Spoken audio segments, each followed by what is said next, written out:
Assalamu alaikum wa rahmatullahi wa barakatuh. Le football, un simple jeu, un moment de détente, un instant où le cœur se relâche après les pressions de la vie. Beaucoup se demandent, est-ce haram? Est-ce permis? La réponse, à l'origine, est claire et équilibrée. Le football est permis en islam, tant qu'il reste dans le cadre fixé par Allah. L'islam n'est pas une religion qui étouffe les émotions ni qui interdit le plaisir. Au contraire, elle reconnaît la nature humaine, ses besoins, son envie de se divertir, de rire, de bouger. Allah, dans sa sagesse, n'a jamais interdit ce qui est bon et bénéfique pour ses serviteurs. Il a plutôt tracé des limites pour protéger le cœur, l'âme et la foi. Le football, comme toute activité physique, peut être une source de bien. Il renforce le corps, développe l'endurance, crée des liens entre les gens. Il peut même être un moyen de se rapprocher des autres, de partager des moments de fraternité, de soulager le stress. Et cela est en harmonie avec l'esprit de l'islam. Le prophète lui-même n'était pas éloigné des activités physiques. Il encourage ses compagnons à être forts, actifs, engagés. Il a couru avec son épouse Aïcha, qu'Allah l'agrée, il a recommandé le tir à l'arc, l'équitation, et d'autres formes d'exercice. Cela montre que le corps a des droits sur toi, et que prendre soin de lui fait partie de l'adoration lorsqu'on le fait avec une bonne intention.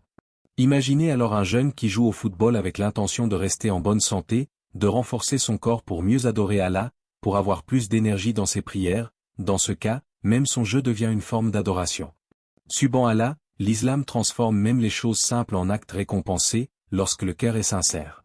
Mais attention, ici se cache une vérité essentielle que beaucoup ignorent ou oublient. En islam, ce n'est pas seulement l'acte qui compte, mais la manière dont il est pratiqué. Une chose permise peut changer de statut si elle dépasse les limites. Ce qui est halal aujourd'hui peut devenir haram demain, non pas à cause de sa nature, mais à cause de son excès ou de ses conséquences. Le football n'échappe pas à cette règle. Il est permis, oui, mais il n'est pas absolu. Il n'est pas au-dessus des règles d'Allah. Il n'est pas une excuse pour négliger l'essentiel. Dès que ce jeu commence à empiéter sur tes obligations, sur ta prière, sur ton comportement, alors il change de nature. C'est là que le croyant doit être vigilant. L'islam ne te demande pas d'abandonner le monde, mais de ne jamais le laisser prendre le contrôle de ton cœur. Il ne te demande pas de fuir le plaisir, mais de le vivre avec conscience et limite. Allah dit, qui a interdit la parure d'Allah, qu'il a produite pour ses serviteurs, ainsi que les bonnes nourritures. Sourate Al-Araf 7h32. Ce verset est puissant. Il nous rappelle qu'Allah a créé pour nous des choses belles, agréables, et licites. Mais il nous rappelle aussi, implicitement, que c'est à nous de les utiliser correctement. Ce n'est pas le football qui est dangereux, c'est l'excès, l'oubli, et le déséquilibre. Alors pose-toi cette question, sincèrement, quand tu joues ou regardes le football, est-ce que cela te rapproche d'un équilibre, ou t'en éloigne-t-il? Est-ce que cela nourrit ton corps sans affaiblir ton âme? Le croyant intelligent est celui qui profite sans se perdre, qui se divertit sans oublier, qui vit pleinement, sans jamais oublier pourquoi il a été créé. Le véritable danger du football ne se voit pas toujours au premier regard. Il ne réside pas dans le ballon, ni dans le terrain, ni même dans le jeu en lui-même, mais dans ce qu'il peut doucement prendre dans ton cœur, la place d'Allah. Et lorsque cette place commence à être occupée par autre chose, même un simple match, alors le danger devient réel. Combien de personnes aujourd'hui attendent un match avec impatience, planifient leur soirée autour de lui, ressentent de l'excitation, du stress, de la joie ou de la colère pour un score, mais lorsqu'il s'agit de la prière, cette même intensité disparaît. La salat devient une obligation lourde, repoussée, parfois même oubliée. Et pourtant, c'est elle le véritable rendez-vous, le rendez-vous avec Allah. Le football, à ce moment-là, n'est plus un simple divertissement. Il devient une distraction qui éloigne du but principal de la vie, adorer Allah. Ce qui était permis au départ se transforme en cause de négligence, puis en source de péché. Regarde la réalité avec sincérité, combien de fois une prière a été retardée juste pour finir le match? Combien de fois une salat a été faite rapidement, sans concentration, simplement pour s'en débarrasser entre demi-temps? Et parfois même, combien de fois a-t-elle été complètement abandonnée? Ce n'est pas un petit détail. En islam, la prière n'est pas une option. Elle est le pilier central de la foi, le lien direct entre le serviteur et son Seigneur. Elle structure la journée du croyant, elle purifie son cœur, elle lui rappelle pourquoi il vit. Le prophète a dit, la première chose sur laquelle le serviteur sera jugé le jour de la résurrection est la prière. Tirmidhi. Cela montre l'importance immense de la salat.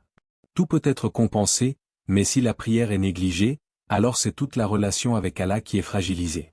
Quand un match passe avant la prière, ce n'est pas juste un mauvais choix, c'est un signal. Un signal que les priorités sont inversées.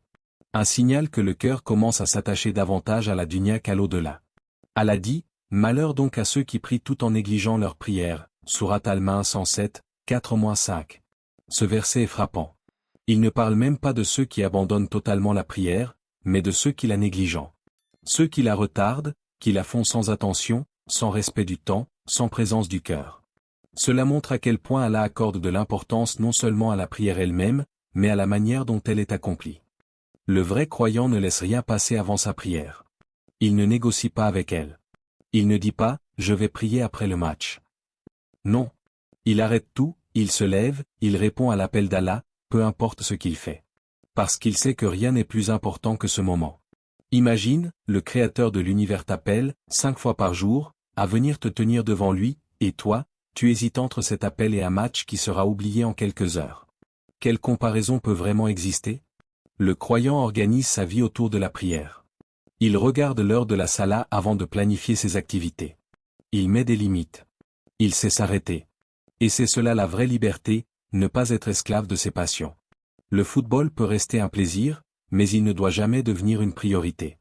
Parce que le jour où il passe avant Allah, il cesse d'être un simple jeu, et devient une épreuve pour ton cœur.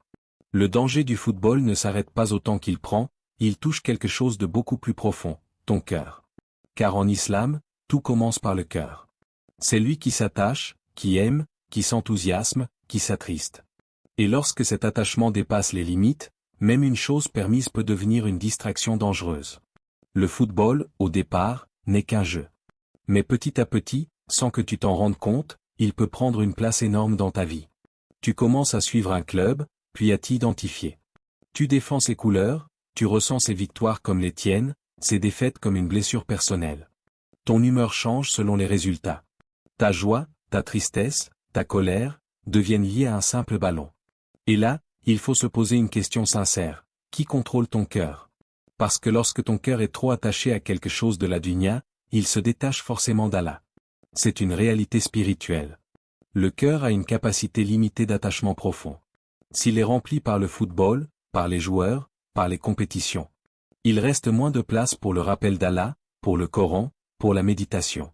Tu peux alors connaître par cœur les compositions d'équipe, les transferts, les statistiques, les moindres détails d'un match, mais avoir du mal à retenir quelques versets du Coran. Tu peux vibrer intensément pour un but marqué à la dernière minute, mais rester insensible lorsque tu entends un rappel sur l'au-delà. Ce déséquilibre est subtil, mais il est réel. Et ce n'est pas une question de sport seulement. C'est une question de priorité du cœur. Le prophète a dit, parmi la bonne pratique de l'islam d'une personne, il y a le fait de délaisser ce qui ne la regarde pas, Tirmidhi. Ce hadith est profond. Il ne dit pas que tout ce qui est inutile est interdit, mais il nous pousse à nous élever. À ne pas gaspiller notre énergie, notre attention, notre temps, dans des choses qui ne nous rapprochent pas d'Allah. Aujourd'hui, combien d'heures sont perdues à analyser des matchs, à débattre, à regarder des résumés, à suivre l'actualité sportive? Et pendant ce temps, le Coran reste fermé. Les invocations sont oubliées. Les moments de solitude avec Allah deviennent rares. Ce n'est pas que le football est mauvais en soi, mais l'excès transforme le permis en perte. Le temps est l'un des plus grands cadeaux qu'Allah t'a donné. Chaque minute qui passe ne reviendra jamais. Et le jour du jugement, tu seras interrogé sur ce temps, comment tu l'as utilisé, dans quoi tu l'as investi, ce qu'il a produit dans ta vie. Imagine un instant, des heures et des heures consacrées à quelque chose qui ne te rapprochera pas d'Allah, alors que quelques minutes de rappel, de Coran, ou de dhikr pourraient illuminer ton cœur. Le croyant ne vit pas dans l'interdiction totale, mais dans la conscience. Il profite, oui. Il se détend, oui. Mais il ne se laisse jamais envahir. Il garde le contrôle de son cœur. Il sait s'arrêter. Il sait dire ça suffit. Parce qu'il comprend une chose essentielle. Tout ce qui prend trop de place dans ton cœur, finit par prendre la place d'Allah. Et c'est là le vrai danger. Alors sois honnête avec toi-même. Observe ton cœur. Qu'est-ce qui le fait vibrer le plus? Qu'est-ce qui occupe tes pensées? Qu'est-ce qui te procure les émotions les plus fortes? Le problème n'est pas d'aimer le football, mais de l'aimer au point d'oublier pourquoi tu as été créé. Le croyant équilibre son cœur. Il donne à chaque chose sa place. Et il réserve la plus grande place, à celui qui mérite tout son amour, Allah. Le véritable problème du football ne réside pas toujours dans le jeu lui-même, mais dans tout ce qui gravite autour. Car souvent, ce n'est pas le ballon qui fait tomber le croyant, mais les comportements qu'il adopte à cause de ce jeu. Et là, ce qui était un simple loisir peut rapidement devenir une source de péchés accumulés. Regarde autour de toi. Combien de matchs finissent par des insultes? Combien de discussions deviennent des disputes? Des amitiés se brisent pour un club, des paroles blessantes sont lancées sans retenue, des cœurs se remplissent de haine pour des rivalités qui, au fond, n'ont aucune valeur devant Allah. Un simple match peut faire sortir d'une personne des mots qu'elle n'aurait jamais prononcés en temps normal.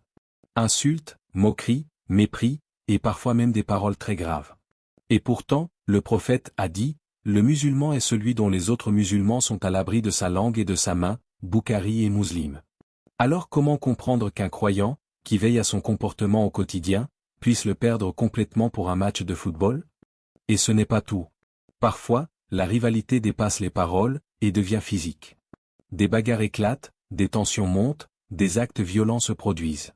Tout cela pourquoi? Pour un score, pour une équipe, pour un moment qui sera oublié quelques jours plus tard. À ce moment-là, le football n'est plus un divertissement. Il devient une épreuve pour le comportement et la foi. Il y a aussi des choses plus discrètes, mais tout aussi dangereuses. Les paris sportifs, par exemple. Beaucoup entrent dans cela sans mesurer la gravité. Ils pensent que c'est un jeu, une manière de pimenter le match, alors qu'en réalité, c'est une porte vers ce qu'Allah a clairement interdit. Allah dit, ô les croyants. Le vin, le jeu de hasard, ne sont qu'une abomination, œuvre du diable. Écartez-vous afin que vous réussissiez, Sourate Al-Maïda 5, 90. Les paris, même petits, même occasionnels, font partie du jeu de hasard. Et ils détruisent le cœur, créent une dépendance, et éloignent de la confiance en Allah. Il y a aussi la question du regard. Certains matchs ou environnements autour du football exposent à des choses interdites. Tenues indécentes, images inappropriées, et petit à petit, le regard s'habitue, le cœur se durcit, la pudeur diminue. Or, en islam, le regard est une responsabilité. Le prophète nous a enseigné à le baisser, à le protéger. Parce que ce que tu regardes nourrit ton cœur, influence tes pensées, et impacte ta foi. Mais le plus inquiétant, peut-être, c'est lorsque le football devient une excuse pour abandonner les valeurs islamiques. Une personne calme devient agressive. Une personne respectueuse devient insultante. Une personne patiente devient colérique. Comme si, pendant un match, tout était permis. Non. Le croyant ne change pas de principe selon les situations. Il reste constant. Il garde son comportement, son respect, sa dignité, même dans le jeu. Allah dit, les croyants ne sont que des frères. Établissez la concorde entre vos frères, Sourate Al-Hujurat 49, 10. Ce verset nous rappelle une chose essentielle, l'unité est plus importante que toute rivalité. Aucun club, aucun joueur, aucun match ne mérite que des musulmans se détestent, s'insultent ou se divisent. Le football peut rassembler, mais il peut aussi diviser. Et c'est au croyant de choisir de quel côté il veut être. Le vrai musulman est celui qui, même dans un moment de tension, sait se contrôler. Celui qui préfère se taire plutôt que blesser. Celui qui garde son calme quand les autres s'emportent. Celui qui se rappelle qu'Allah l'observe, même lorsqu'il regarde un match. Parce qu'au final, ce n'est pas le résultat du match qui sera jugé, c'est ton comportement pendant ce match. L'islam n'est pas venu pour te priver, il est venu pour s'équilibrer. Il ne t'ordonne pas de fuir les plaisirs permis, mais de ne jamais t'y perdre. Et c'est exactement là que se trouve la clé concernant le football, savoir en profiter sans jamais oublier Allah. Tu peux jouer. Tu peux rire. Tu peux partager des moments avec tes amis, ressentir la joie d'un beau match, te détendre après une longue journée, tout cela est permis. Mais la vraie question n'est pas « est-ce que je peux ?» La vraie question est « comment je le fais ?» Car deux personnes peuvent faire la même chose, mais avec des conséquences totalement différentes. L'une se rapproche d'Allah, l'autre s'en éloigne. Tout dépend de l'intention, des limites, et du contrôle. Le croyant intelligent est celui qui transforme même ses moments de détente en opportunités de bien. Il ne joue pas simplement pour passer le temps, il joue avec une intention. Peut-être pour renforcer son corps, rester en bonne santé, évacuer le stress, ou même entretenir des liens sincères avec ses frères. Et lorsque l'intention est pure, même un simple match peut devenir une source de récompense. Le prophète a dit, « Le croyant fort est meilleur et plus aimé d'Allah que le croyant faible, Muslim. » Cette force dont parle le prophète ne se limite pas au physique. Oui, l'islam encourage un corps fort, actif, en bonne santé. Mais la vraie force, c'est celle du cœur. C'est celle qui te permet de dire non quand il le faut, de t'arrêter à temps, de garder le contrôle même lorsque l'émotion monte. Tu peux être fort sur le terrain, mais faible face à tes passions. Et à l'inverse, tu peux être simple dans ton jeu, mais immense dans ta maîtrise de toi-même. Trouver l'équilibre, c'est savoir donner à chaque chose sa juste place. Le football reste un moment. La prière reste une priorité. Le jeu reste un plaisir. Allah reste ton objectif. C'est aussi une question d'image. En tant que musulman, tu es un reflet de ton islam, même dans le sport. Ton comportement parle pour toi. Ta manière de jouer, de réagir, de parler, tout cela montre qui tu es réellement. Sois celui qui respecte les règles. Celui qui aide les autres. Celui qui ne triche pas. Celui qui ne s'énerve pas inutilement. Celui qui reste humble dans la victoire et digne dans la défaite. Car la vraie victoire ne se mesure pas au score, mais à la manière dont tu te comportes. Imagine un instant, quelqu'un te regarde jouer, observe ton comportement, ta patience, ton respect, et à travers toi, il découvre la beauté de l'islam. Subhan Allah, même un terrain de football peut devenir un lieu de dawa, si ton intention est sincère. Mais pour cela, il faut rester vigilant. Ne laisse pas le football prendre trop de place. Fixe-toi des limites. Organise ton temps.